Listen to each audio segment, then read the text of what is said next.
Okay, it looks like we are now live streaming on Facebook. And good evening. My name is Jonathan Weber, and I am the Deputy Director of Florida Conservation Voters. And it is my honor to bring you another installment of our series of conversations with FCV endorsed candidates. Tonight, it is my pleasure to welcome Allison Tant, who is a Democrat running in House District 9, which is located up here in the Tallahassee area. As many of our viewers know, I am also located here in Tallahassee, but I am just over the border in House District 8, so I'm not able to vote in Allison's race. But a bit about Allison. She is a native Floridian. She's a mother and education advocate and the Anti-Defamation League of Florida's regional representative. She's an active member of the Tallahassee Rotary Club, Capital Women's Network, Tiger Bay, and Temple Israel's Social Action Committee. By the way, my son did go to preschool at Temple Israel, by the way. We love that place. In 2013, Allison was inducted into the Tallahassee Democrats' 25 Women You Need to Know. She has served as president, treasurer, and advocacy chair for the Children's Home Society in Tallahassee, secretary of the Tallahassee Community College Foundation, chair of Holland and Knight's Opening Doors for Children Fund, and board member of the Big Brothers and Big Sisters. She's a former member of the Leon County Schools Exceptional Student Education Advisory Committee and District Advisory Committee. Allison, my gosh, thank you so much for joining me tonight. I'm looking forward to this all day. Well, thank you. I'm honored to be here. I'm very honored by the conservation voters' endorsement of my candidacy. It means a lot to me. I grew up in Jacksonville overlooking the marsh and the Intracoastal Waterway off of a creek. It was really a creek. I think fancy people called it Intracoastal Waterway. It was a creek. And my dad, we supplemented our grocery bills with my dad's fishing and the crab traps we kept out back. So our lands and waters are very precious to me. I went to Fletcher High School in Jacksonville, 3 blocks from the ocean. And so this is I'm a native Floridian. I was born in Baptist Hospital off the banks of St. John's River. So everything about Florida is dear to me and precious to me, and something that as I've grown up and, recognize just the value of the ecosystems that are in our state that don't exist anywhere, or maybe one other place on the globe, and some of the species that are here, that we have an enormous responsibility to our state to be the best possible stewards that we can of our state. So that is something I take very seriously. And so the endorsement of the Florida conservation voters is very special to me. I'm very grateful for it. Oh, it's our pleasure, and we know your passion for North Florida and for all of Florida, really, and our native natural ecosystems. And so it's our pleasure, really. So thank you so much. I kind of wanted to start off tonight because, you have dedicated your career to the advancement of young people, especially those with disabilities.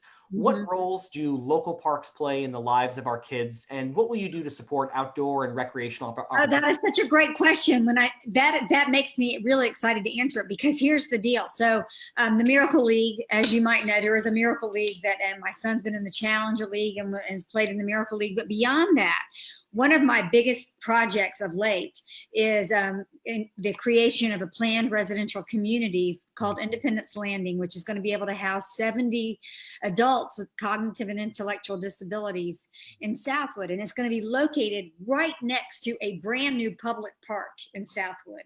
And so what's interesting is that in putting together, it's a competitive process. You have to put in an application for that. But one of the biggest selling points, and what I learned in going around and looking at all these properties all over the state, there's 5 other entities like what we're trying to do here. You get assessed and graded and scored points on your proximity to recreation and to open space and to parks. And so, in other parts of the state where this has been done, they've actually had to acquire land to build in green space for their disabled residents to enjoy. And I'm not going to have to do that. But also, the whole issue of gardening and all of and teaching sustainability is something that is going to be part and parcel of what we do at Independence Landing. So that is actually basically a basic tenet for people with cognitive and intellectual disabilities to have access to parks so that they can expand and enjoy the bigger environs around them. That is a big deal. The Americans with Disabilities Act, when it passed, opened up everything to people like my son, making, we've got to have wide sidewalks for wheelchairs and what have you. So it's just part of our core value system for me. So Yeah, I love that's amazing. Actually, I didn't know about that project down in Southwood, but how remarkable. I'd love to hear about that. That's oh, great. it's not passion project, and it's been something I've been working on steadily for 3 years, and it's I'm happy to fill you in on it because it's amazing. So It's great. And there really is such value to being outdoors, being in parks and public areas. And we know that, children, they need to be outside a lot of the time too, because just experiencing that, I believe there's one author coined it, the nature deficit disorder, that correct. kids just don't get out enough, right? And it impacts everything from their brain development to their eyesight. I mean, there's so much that can benefit from just simply spending time outdoors and, getting in the dirt a little bit and gardening, like you said. Nature. I mean, you'll see that. I mean, even like meditation programs and what have you, they really encourage, taking a break from the screens and getting outside and being part of nature. But and particularly with adults with disabilities, the whole health and wellness issue. The mobility, walking around, doing, enjoying being part of that, and having a miracle league to play, adaptive sports in. That's going to be in that park. So that's going to be a really critical piece. And also Special Olympics of Florida, if you don't know, they have an adult piece now, and that whole adult piece is focused on the whole health and wellness and being outdoors and continuing that outdoor activity. So I have a lot of plans for all that coming up. Fantastic to hear. And again, your leadership is just invaluable. So thank you so much on that. But sticking on kind of health here a little bit, much of our health does depend on the air we breathe, the water we drink. So how will you ensure that everyone in your district, especially communities of color and low-income families, that they will have access to clean water and air? Well, they can't be the dumping ground. Yeah. Those areas of our community can't be the dumping ground for, waste and wastewater and et cetera. Like, I will tell you that in growing up in Jacksonville, I lived on a Gervin Road, and I grew up very moderate, very low not low income, very modest. I would say very lower middle class. And there was what I would call a dump that was located down the street from us, and that was right there by that creek. It made me crazy, and so that is exactly what happens to lower income neighborhoods. And I think there's got to be some mitigation for that, and also relocation for that. Mm-hmm. And so I would actually like your guidance on some of those. When those kind of things come up, I will work hand in glove with you to address those issues easily.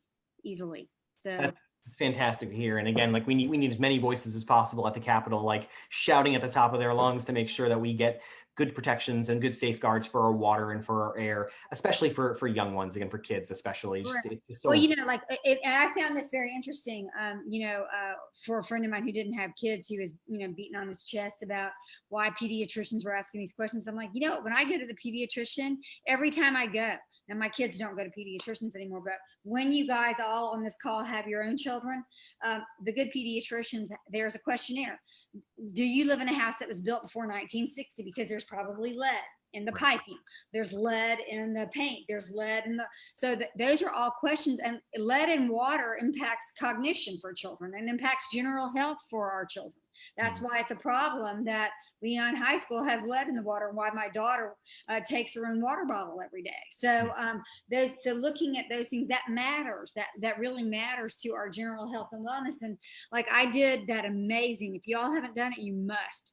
The amazing spring tour, the Wakulla Spring Basin tour. I think that's something every legislator, when they are here, need to do that, because when they realized that they're drinking that water, they're bathing in that water, they're eating food that's cooked in that water, they might take better care of it.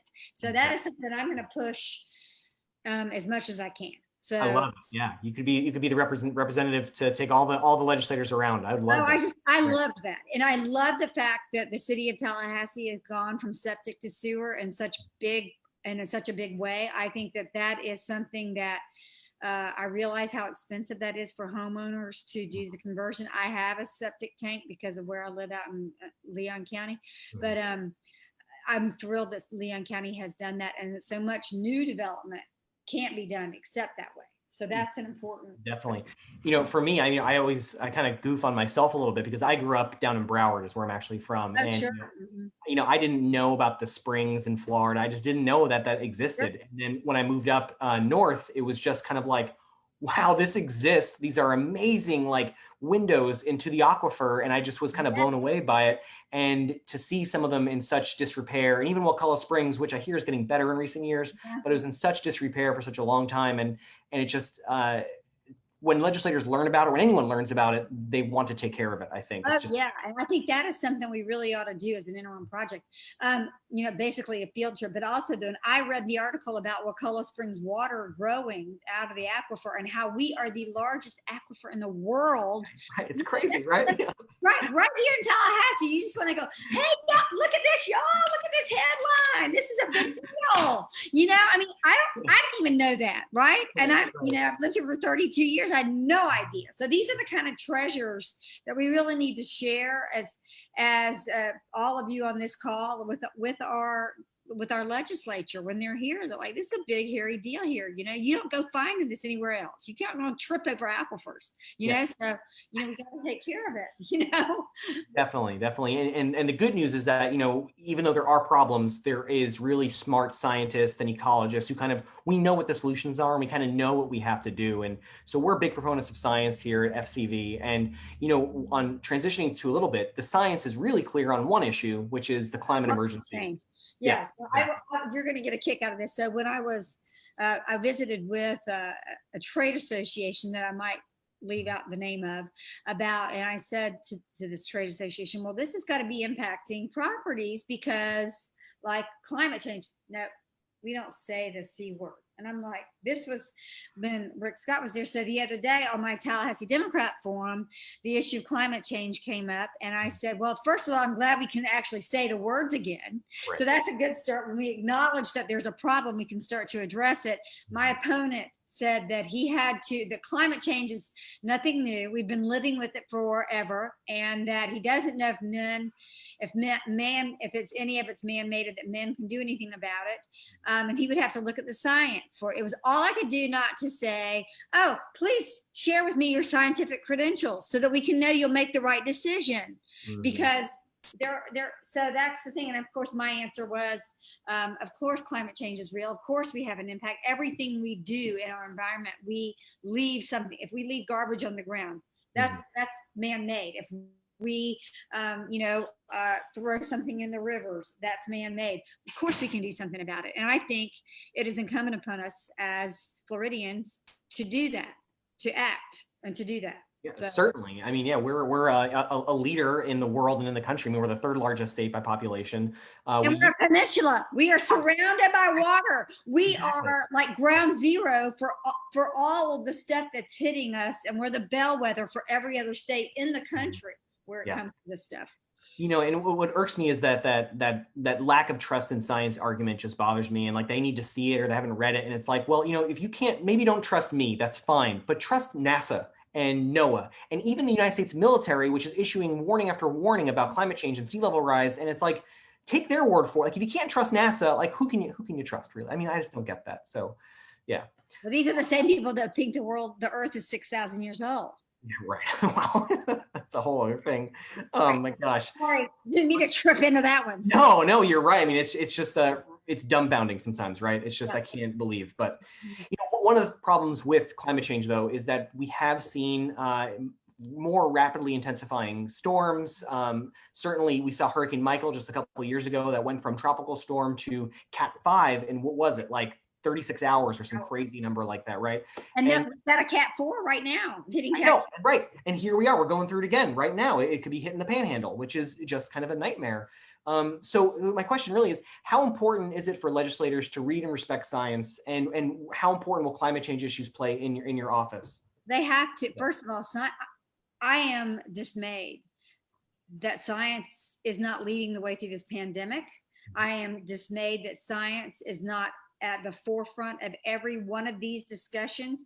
One of the things that I am going to be very focused on is resiliency and how we prepare ourselves so that we can bounce back from catastrophic events like Hurricane Michael. For those of you who didn't know, I actually manned and ran a hurricane relief center for 90 days after Hurricane Michael, where I had folks from all over the state of Florida trucking items up here that we then loaded on trucks to get to west of here. And I actually had to find feeding tubes and other supplies that kept people alive through the storm. And you know how through the aftermath of the storm, and they were delivered on the backs of horses, literally on the backs of horses. I was literally on the roof over at TMH loading supplies into my car that then I put on vans, got over there, and were parsed out on the backs of horses. So we can't have that. That is not a civilized state. We cannot let human beings go through that storm after storm after storm. And so resiliency and how we prepare and bounce back, and the fact that our doctors and nurses operated at the beginning of this pandemic with homemade masks because there weren't enough PPE to protect our frontline workers. This can't continue to be the way we do things. So it's investment in government, working on bringing those experts, the brain drain out of state government. We got to put a stop to that. We need expertise that is guiding all of the direction on climate, on protection of our lands and waters, everything about our environment. We've got to have top scientists in the field. And Florida is full of smart people. Yeah. We need to bring them all together, whether it's a task force or whatever, and have the brightest minds around the table to address these problems. And the sooner the better. Yeah, I couldn't agree more. And, you know, I didn't realize that you'd operated that Hurricane Recovery Center for a long time. That's really incredible work. There was actually a bill a few years ago that, guess what, didn't get a single hearing in the House. Mm-hmm. And the bill, what it did was, it was actually a pilot program to test solar panels and battery storage on top of shelters, like, you know, gymnasiums, or wherever it might be, where people go to shelter during a storm. Mm-hmm. So if we know the power is going to go out, like say in the Florida Keys or up in the Panhandle, and we might as well be able to put solar panels, so at least the shelter has some light and some air conditioning to provide people some relief. And that bill didn't even, like I said, didn't get one single hearing, which shocks me still to this day. I couldn't believe it. Yeah, but though we wouldn't mandate generators for everybody. Right. Who was the generator sale? Oh, never mind. Okay, so I gotcha. But luckily we're starting to come around on solar. I've seen, well, so it's interesting to me. I've seen those floating solar islands or whatever. And my curiosity, I'm thrilled to see more solar advancement, but my question is, what does that do to sea life, or does it? And I don't know the answer to that. Do we know yet? You know? Yeah, well, the interesting thing about that is that there is a ton of like new breaking technology happening across the globe, right? Where I wish it was happening right here in Florida, but it's happening all over. And like, wouldn't it be great if we could harness some of that? And really, you know, we're Florida, we're the Sunshine State. I mean, let's kick this into gear here, right? I mean, we could use more solar, I think, personally. Yeah, for sure. Well, I was actually talking to one of the energy firms about solar and why we can't put it on rooftops. And they said that it's actually the angle, it needs to be on the ground of all things. It needs to be on the ground, which is why they do the solar farming on the ground, which then is at the right angle to catch the sun for longer periods of time. I didn't know that. So, so that I found that very interesting. So, so sometimes rooftop solar isn't as effective as we think. It's not for everywhere, and certainly not in my neighborhood. I've got so many trees. It's like I'm in the forest. I wouldn't get anything. You know, like a calculator doesn't work in front of my house. I'll say that.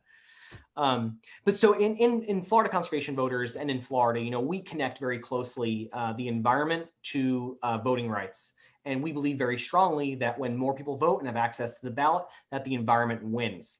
In 2018, voters, you know, overwhelmingly supported Amendment 4, which was the Rights Restoration Amendment. It was a landmark event. Well, then let's review, not too long before that, it was Amendment 1 that funded conservation efforts. Our amendment, right. That was also overwhelmingly voted in favor of, which was bastardized by the process, like Amendment 4. Exactly. Yeah. So just straight up attacks in the legislature. So, you know, my question for you is like, you know, what are your thoughts on the Rights Restoration Amendment in general? And what will you do to ensure that all eligible citizens can easily, safely, and securely participate in our democracy? I voted for that amendment, and I voted, and I definitely. I think that the way that we have done that is wrong. I think that when someone has paid their debt to society, they have paid their debt to society. I don't know. This business about the fines is definitely a suppression. We all know that. I mean, it's an effort to keep people from being eligible to vote, but also some of them are afraid to surface, right? Because then they'll be fined. And so I love the fact that there are efforts out there to raise money to pay back those fines to get around all that. I think that's going to continue. But obviously, I think that I don't know that it would pass the legislature to repeal it, but I think that we should definitely do everything we can. I think in Hillsborough County, and I actually talked to Jack Campbell about, wouldn't there be a way we could do some sort of like work off, like community service or something to work off the fine. He was talking about the fiscal impact to it, but they were able to figure out something in Hillsborough down there with their state attorney. So I haven't finished picking the brain of Andrew Warren, that state attorney, to see how he figured it out. But that is something I'm committed to looking into, continuing these conversations of. Yeah, one thing I recently read is that, there is no like central database of fines. So for a lot of these, that's true. They got to get like this quarter, that quarter, the other quarter. Maybe it's in Wisconsin or maybe it's in Ohio or whatever. Yeah. Who's got time? I mean, I don't have time to do anything anymore. Who's time to do that anyway? It's just really, it seems like so difficult, and particularly these returning citizens who are struggling to find a job, right, struggling to figure out if they can plug back into their family, struggling with their pride, struggling to, have something to wear to a job interview. So, I mean, to think about, is there a clerk of the court in the city, the jurisdiction of like, Timbuktu, wherever? It's tough. It's just tough. Yeah, I just read about that too. Interesting you brought that up. We must be reading this. We're reading the same paper is what we're doing, I think. Right. But yeah, so that's something that, we work on very much so. So, definitely next year, you can count on us definitely to be by your side in any way if we are going to increase. I personally think that the minute you turn 18, you should be automatically registered to vote. Yeah. Thank you. Agreed. I personally think it should be automatic. I don't think there should be, an opt-in. It should be an opt-out. I think that it really ought to be something that is done. I think Mark Earley has set the bar for our supervisor of elections. For anybody who's seeing this, our supervisor of election has set the bar for safe, effective. I mean, I dropped my vote by mail ballots off at the SOE office. There is a manned lockbox out there on Appalachia Parkway. And it was a constant flow of traffic, foot traffic, taking people with their little green envelopes, taking it in. So my hat is off to him. He's expanded voting days to the maximum number of voting days possible. The legislature last year passed 2 years ago passed language that allows for voting to counting of those votes now, as opposed to waiting till election day, which then doesn't put us like days later finding out what the vote count was. That's a good thing for Florida. And so those are all things that I would support. Yeah, I love your idea about the kind of the automatic voter registration. I think that's brilliant. I mean, when you turn 21, you can automatically go buy beer or something and do that, walk right in. When you're 18, you should just automatically have that right based on where your residency is and if you're a citizen. Yeah, I couldn't agree more. So thank you so much for standing up for that. So it really has been kind of a wild year, right? I mean, we all know that. It's been a wild 2020. Yeah. And from COVID to the economic issues to the massive unemployment system crisis, to the important discussion about race and the Black Lives Matter movement, there are no shortage of things to talk about at the legislature. Interestingly, the current legislature decided against returning to Tallahassee to address any of these issues. I've seen that other states are holding socially distanced events in large auditoriums via Zoom and what have you. I think Virginia, their assembly, they met in a large conference room and they were able to conduct business in a safe, secure kind of way. So my question is, do you think that the legislature should have returned to address the budget or the unemployment system or anything? Two things should have been addressed immediately. One is the unemployment compensation website and the way that we have failed Floridians who lost their jobs through no faults of their own. I also think that the public health, that we are debating over whether the information on the Department of Health's website is legit or not, is insane. That we haven't heard from our public health doctor, the Surgeon General, Dr. Rivkees, for months is insane. I don't understand. We haven't heard much out of, Jared Moskowitz lately. I mean, we have a massive crisis going on in Florida, and it's been polarized by politics. It's been polarized by opinion and not based on factual. I think that the unemployment compensation website and the underfunding, frankly, of that unemployment benefit is a prime example of how we have not invested appropriately in government. Government, everybody hates government till we need it.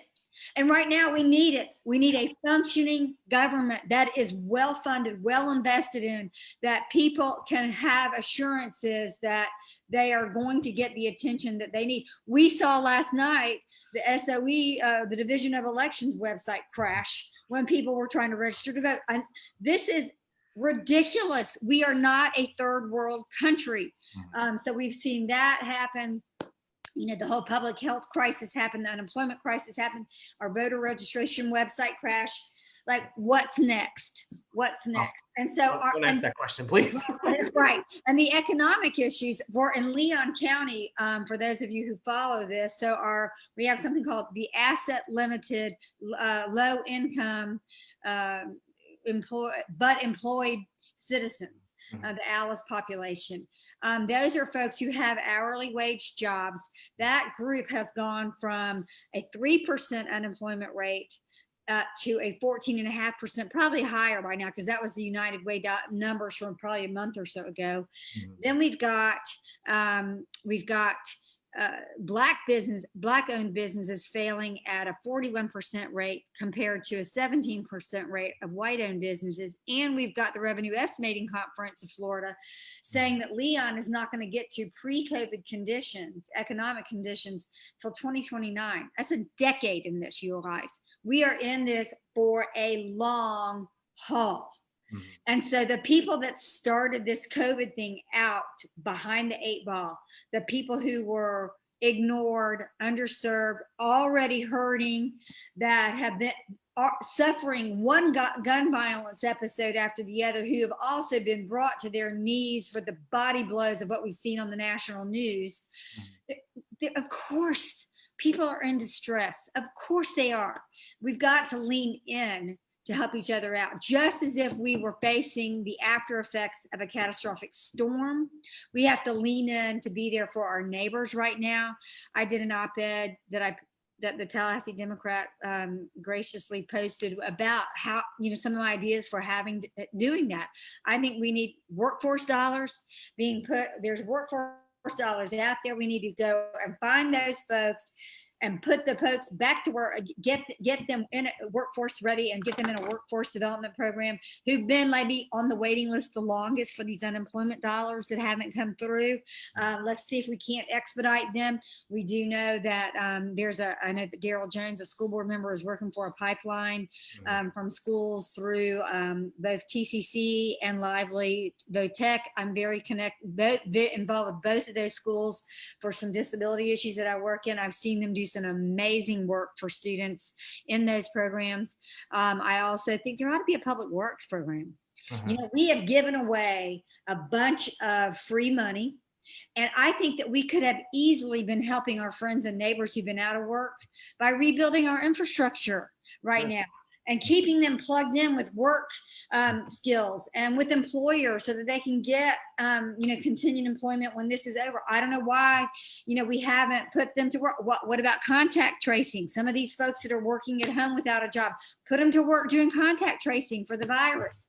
There's so many things that we could have been doing and should have been doing to take care of our neighbors and friends. And then for those folks in the 32304, which is our most vulnerable zip code here, I really think that we ought to be out there.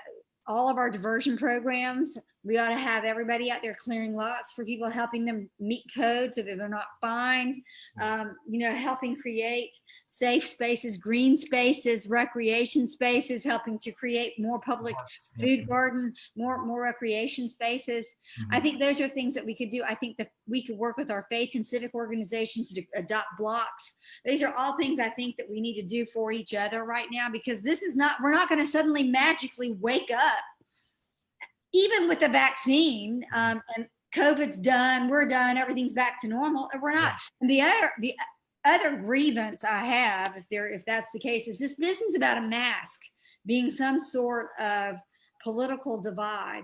In my view, it's all about building up consumer confidence. So if a consumer can walk into a place of business, a restaurant, and some sort of event, know that they can spend time there and leave that place, conduct their business, and then leave that business being free of COVID, then they're going to go back. We can have confidence that we conduct business and people can get back to work and our economy can begin to rebound. And it's as simple as doing some things that scientists have recommended, like wearing a mask, being socially distanced, following good hygiene. I mean, we have people who've told us what to do, but somehow a mask has become some sort of violation of rights. To me, it's like I wear a mask because I want to heal my economy, so we can get people and then protect the other members of our neighborhoods. Well, and my son with disabilities has had 8 surgeries. He's got a brand new health condition. My husband's in his 70s, so I'm being very careful for my whole family. And I love it when other people feel the same concern for other people that I do. So definitely. Boy, I'll tell you, you are not short of ideas. I'll tell you. I'm sorry about that. Yeah, sorry. I could have. No. See, the Florida legislature, I don't think they know what they got coming. And when they make it over there, it's going to be a tour de force, I think, which is, I love it. I love your energy. The end of session was so bizarre. I was over there right there at the last week. And we were all talking like, what are they going to do? Are they going to come back? Or are they going to do the budget later? Like, what's going to happen? And I was positive that they were going to come back at some point in the summer, because I felt like they had to. There's no way they couldn't not come back and do that. And so when the months, the weeks turned into months, it was like, oh, they're not gonna come back, are they? And then it turned into this whole political mess, and I was just shocked that leadership wouldn't come back to address this major crisis that Florida is going through. So yeah. So they're gonna dump it on everybody in November. So that's what's gonna happen, and then there's gonna be all kinds of other issues that get thrown into it, and it's gonna be a mess. And we're probably not gonna talk about the unemployment. We're probably not going to talk about, the unemployment work, that needs to be done, the revamp of that we're not going to be talking about the important things. We're going to be talking about liability issues. Right. Well, we are getting close to time here, but before we go, can you tell us just a little bit about your district, number one, number two, about your race, and most importantly, how can people get involved if they want to, help you out? Oh, great. So District 9 is seated in Tallahassee, Leon County. So it goes from like the Georgia line down through Midtown, part of FSU's campus, and then hooks around to Southwood. And so Ramon Alexander has part of this to the east, and Jason Schoaf has part of it to the west. And so it's Leon County, and so to be involved. So I would be remiss if I didn't go over a little bit of this. So I do have an opponent in the race. My opponent, in addition to saying that climate change he didn't know was real, so he served in the House with the legislature from Winter Park. So he's moved to Tallahassee in the last couple of years, and he wants to run from up here. And he has a track record on environmental issues that is not one that I think you guys would like. One of the most recent being in 2018, when he formed a group called Save Our Constitution to stop a ballot measure that would have banned offshore drilling. So that is something that we don't have to wonder where he stands on issues related to our environment, because he's not been directly impacted by land and waters the way we have up here, and certainly the storm issues and what have you. So so there was that, and of course the climate change. And it seems like I'm forgetting another one that another stance that he took. But so this was as recent as 2 years ago. He did also vote in 2003 to delay federal protections to restore the Everglades. So he did take that vote, and he was on the solar amendment. He was one of the ones representing the other side to try to confuse voters on the solar amendment. So we don't have to wonder where he stands. So that's that.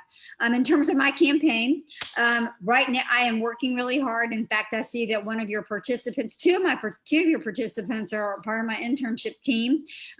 We have great folks working with us. So we have every Tuesday afternoon, we do phone banking. Every Thursday evening, we do texting. We've texted thousands of voters across Leon County already. And every weekend we do a contactless lit drop. It's all COVID safe. We wear masks.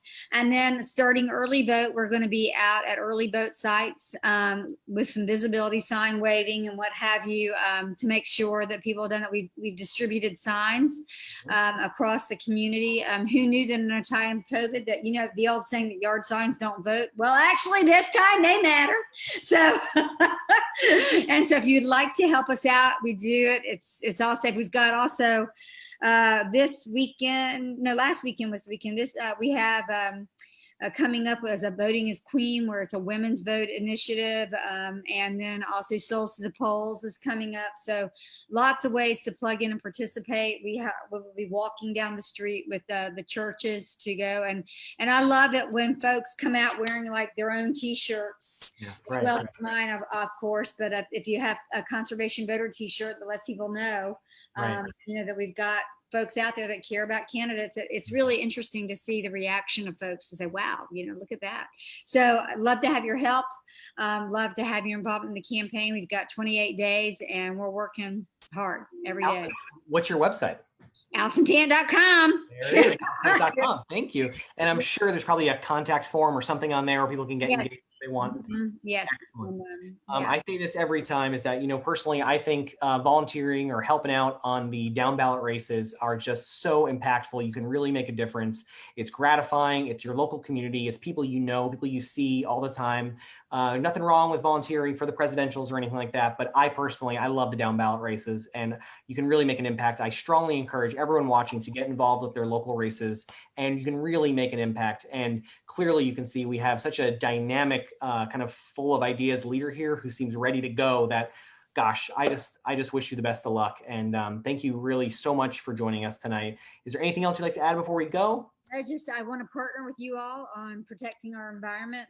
Obviously the toll road issues out there that I'm watching, how that's going to go. That is something that's very concerning. Yeah, I mean, the draft report is out, now. So the 3 draft reports, and I think the public has until October 14th or 15th to provide comment. So they only have a short little window to let the FDOT and the governor and whoever know that they don't like these, and no build should be the option. So the clock is ticking. So people, if they want to get involved on that. Yeah. Okay. All right, cool. Well, listen, thank you all. I'm honored to be on here with all of you and honored to be an endorsed candidate. Yeah, it's our pleasure. Thank you so much. And trust me, you're going to see me in your office all the time. Just get ready for that. Okay. Stand up, put your briefcase behind the door when you're. That's going to happen. That's right. All right, cool. Thank you. Have a great night. Okay. All right. Thanks.